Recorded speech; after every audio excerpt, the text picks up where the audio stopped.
Japonia szykuje się na wojnę. Wielka fortyfikacja wysp.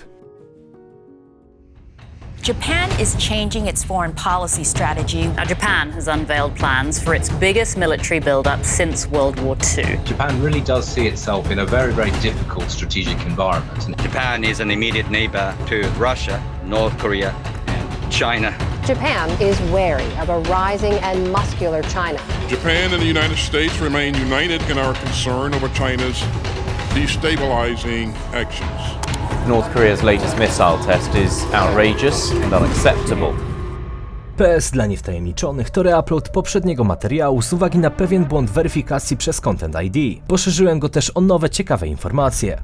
Po dekadach pokoju Japonia mierzy się z ponownym zagrożeniem powrotu do czasów wojennych. Wymaga to silnej rozbudowy armii oraz stworzenia fortyfikacji, które stanowią jeden z kluczowych celów na nadchodzące lata. Co więcej, jak stwierdziło japońskie Ministerstwo Obrony, Japonia zakłada też możliwość uderzenia wyprzedzającego w wypadku wykazania poważnego zagrożenia dla bezpieczeństwa państwa samurajów. Kraj kwitnącej wiśni tak naprawdę jest niemal otoczony przez wrogów. Rosja ciągle rości sobie prawa do okupowanych przez nią Wysp Kurylskich, a obustronne relacje to ciągłe napięcia i eskalacje w postaci kontrowersyjnych naruszeń stref powietrznych czy też tych morskich. Nie tak dawno, bo jeszcze nieco ponad pół roku temu, japoński minister obrony Nobuo Kishi w czasie spotkania z szefami resortów obrony państw Stowarzyszenia Narodów Azji Południowo-Wschodniej poinformował, że chińsko-rosyjskie okręty bojowe regularnie pływają wokół Japonii, niemal całą ją okrążając. Kolejne zagrożenie, którego Japończycy najbardziej się obawiają, to oczywiście rosnące ambicje państwa środka. Tutaj obustronne relacje to wzajemna nieufność i zaszłości historyczne, podobne do tych, które łączą Polskę i Niemcy.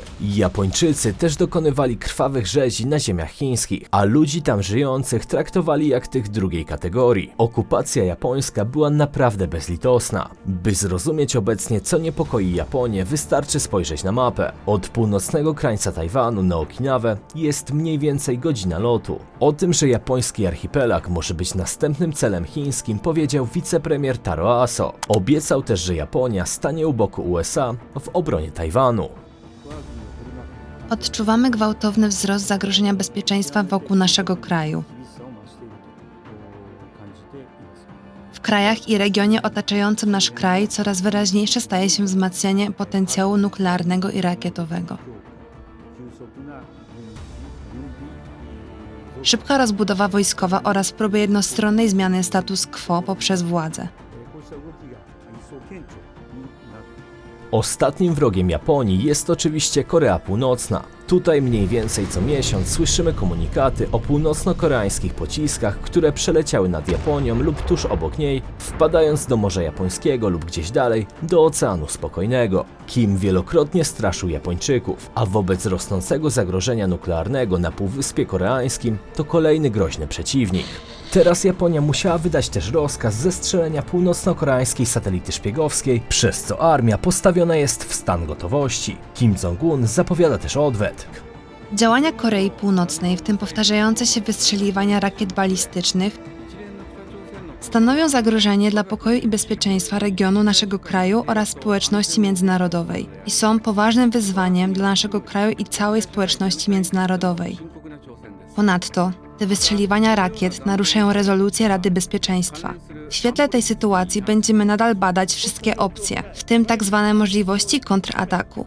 Nie wykluczamy niczego, ponieważ kontynuujemy pracę nad fundamentalnym wzmocnieniem naszych zdolności obronnych. Tokio nie ma też wybitnie dobrych relacji z Seulem z uwagi na wyniszczenie Koreańczyków w czasie II wojny światowej. Po dziś dzień ubiegają się oni o odszkodowanie za wojnę. Jedyne co łączy oba te kraje to wspólni wrogowie i sprawy gospodarcze. Popularna miejscowość turystyczna Ishigaki, wyspa położona bliżej Tajwanu niż Tokio, wkrótce stanie się domem dla setek żołnierzy z zapasów amunicji i pocisków, które pewnego dnia mogą uderzyć w Chiny kontynentalne. Podobnych baz powstaje obecnie kilkadziesiąt i stanowi to wielki plan potencjalnej obrony Japonii. Dlatego w dzisiejszym materiale postanowiliśmy przyjrzeć się dla Was dokładnie, jak obecnie Japonia szykuje się na wojnę, czy jest ona realna, czy Tokio stworzy jedną z najsilniejszych armii na świecie oraz czy wielka fortyfikacja ma w ogóle sens? Przekonajmy się. Zapraszam Was na dalszą część. Krótko w 50 sekundach chciałbym Wam zająć chwilkę, która jest nam niezwykle potrzebna do rozwoju kanału. Jeśli lubicie nasze materiały, to pamiętajcie o zasubskrybowaniu i łapce w górę, bo każdy taki klik nic Was nie kosztuje, a nam daje niezwykle dużo. Jeśli chcecie też nam pomóc na inny sposób, to zapraszam Was na nasz sklep www.globalista.pl, gdzie znajdziecie naszą grę planszową Globalista, w którą możecie grać z rodziną lub ze znajomymi, prowadząc przy tym Wasze imperium i podbijając resztę świata, mając przy okazji jakieś sojusze. Do tego mamy ozdoby do domu, w tym prawdziwe archiwalne stare mapy, którymi na przykład możecie ozdobić Wasz dom.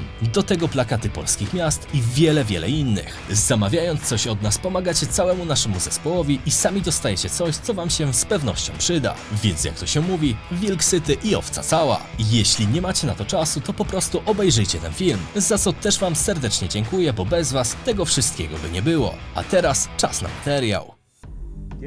Czy obecne zdolności sił samoobrony mogą odstraszyć zagrożenie dla naszego kraju? Kiedy zagrożenie stanie się realne? Czy będą w stanie ochronić nasz kraj? Przeprowadziliśmy realistyczną symulację. Mówiąc szczerze, obecna sytuacja jest niewystarczająca. Obecnie, ponad 70 lat od złożenia deklaracji o zaniechaniu wojny, Japonia ponownie przygotowuje się do konfliktu. Niektórzy uważają, że ta strategia odstraszania Chin może zakończyć się konfliktem zbrojnym. 80% Japończyków wyraża zaniepokojenie, że ich kraj może zaangażować się w konflikt między USA a Chinami o Tajwan. Przy czym 52% respondentów podkreśla duże obawy. 56% spośród ankietowanych stwierdziło, że japońskie siły samoobrony powinny ograniczyć swoją rolę w tym konflikcie. Japończycy w tym samym czasie budują sojusze niezbędne do przetrwania w razie potencjalnego konfliktu zbrojnego. W pierwszej kolejności wśród sojuszników, którzy mają otrzymać solidne japońskie wsparcie, znajdują się Filipiny. Ten kraj uznawany jest przez Tokio za obiecującego partnera, który miałby dostać śmigłowce oraz czołgi. Filipiny są też państwem bezpośrednio współpracującym z Amerykanami i mają spór o wody Morza Południowochińskiego z Chinami. W Japonii na ten moment znajduje się 13 amerykańskich baz wojskowych. Jedną z nich jest Seisbo. To główny punkt zaopatrzeniowy dla okrętów US Navy na Pacyfiku i Oceanie Indyjskim. Wzrost potęgi militarnej Chin budzi jednak w Japonii obawy, że Stany Zjednoczone mogą być słabo przygotowane na wypadek wojny. Dlatego Japończycy nie liczą już tylko na pomoc Jankesów, tylko postanowili wziąć tę sprawę we własne ręce. Japonia ogłosiła swój budżet na 2023 rok dla japońskich sił samoobrony w wysokości 6,8 biliona jenów, czyli 52 miliardów dolarów, co tak naprawdę stanowi 26% wzrost wydatków w stosunku do 2022 roku i jest największym nominalnym wzrostem od co najmniej 1952 roku. To także pierwszy budżet w ramach nowej japońskiej strategii bezpieczeństwa narodowego, tak zwanego NSS, która nakłada cel, aby do 2027 roku wydatki na obronność i inne wydatki z tym związane wzrosły do 2% produktu krajowego brutto. Ma to na celu uczynić kraj kwitnącej wiśni jednym z najpotężniejszych militarnie mocarstw. W ramach polityki wyłącznie obronnej Japonia ograniczyła wydatki wojskowe do 1% PKB, ale z nową strategią obrony narodowej nastąpiła drastyczna zmiana w japońskiej polityce wojskowej. Nowa japońska strategia bezpieczeństwa narodowego, strategia obrony narodowej i program rozwoju obrony odzwierciedlają skalę i zakres tej transformacji. Myślę, że to, co widzimy aktualnie, to sojusz, który się modernizuje, a Stany Zjednoczone i Japonia współpracują ze sobą, aby przygotować się na pojawiające się wyzwania w regionie Indo-Pacyfiku i poza nim. Więc nie moglibyśmy być bardziej zadowoleni z pracy, którą wykonujemy. Japonia już teraz posiada bazy wojskowe na kilku wyspach, m.in. na Hokkaido, Honshu, Shikoku, Kyushu oraz na Okinawie. Natomiast na archipelagu Okinawy głównie rozmieszczone są amerykańskie bazy wojskowe. W ramach obrony przeciwko Chinom Japonia stara się rozwijać swoje siły samoobrony. Planuje zakup nowoczesnego sprzętu wojskowego, w tym m.in. samolotów F-35 i rakiet przeciwlotniczych Patriot. Japonia prowadzi także rozmowy z USA w celu zakupu systemu obrony przeciwrakietowej THAAD. Kraj kwitnącej wiśni ma około 1400 magazynów amunicji w całym kraju, ale 70% z nich znajduje się na najbardziej wysuniętej na północ wyspie Hokkaido, ponad 2000 km od japońskich wysp na Morzu Wschodniochińskim. To nie rozwiązuje jednak kluczowego problemu, jakim jest łańcuch wysp Ryukyu z Okinawą na czele. Chiny ciągle poszerzają swoje wpływy w basenie Morza Południowochińskiego. Archipelag Ryukyu razem z Tajwanem to największa blokada dla możliwości rozwoju imperialnych zapędów państwa środka. Obecna polityka zagraniczna Chin oraz tendencje militarne stanowią wyzwanie dla pokoju i bezpieczeństwa naszego kraju, zapewnienia globalnego pokoju i stabilności oraz wzmocnienia porządku międzynarodowego opartego na rządach prawa. Przywódca Chińskiej Republiki Ludowej Xi Jinping osobiście podjął decyzję w sierpniu ubiegłego roku o wystrzeleniu pocisków balistycznych w stronę wód należących do wyłącznej strefy ekonomicznej Japonii. Miał być to gest stawiający sprawę jasno. Jeśli Japonia przyłączy się do konfliktu o Tajwan, konsekwencje będą natychmiastowe.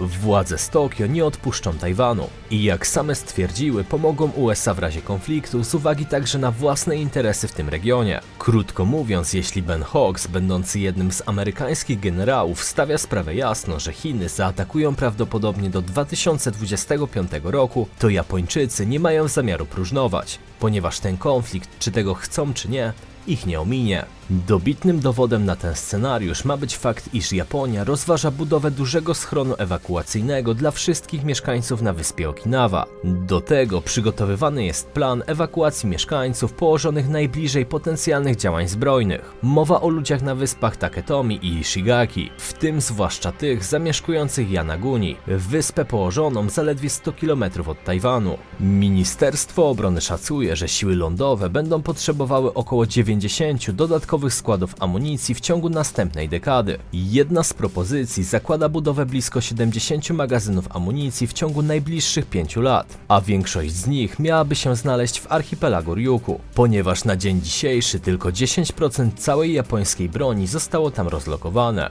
Kolejnym zmartwieniem Japończyków są wyspy Senkaku, które zostały zaanektowane przez ten kraj w 1895 roku. Po II wojnie światowej znajdowały się pod administracją USA, a w roku 1972 zostały wraz z Okinawą zwrócone Japonii.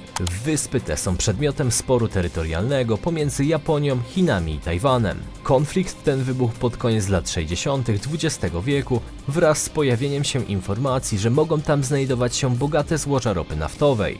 Dziś w ramach polityki jednych Chin państwo środka notorycznie wysyła w pobliże tych kilku bezludnych wysp własne okręty bojowe, które następnie są przeganiane przez jednostki japońskie.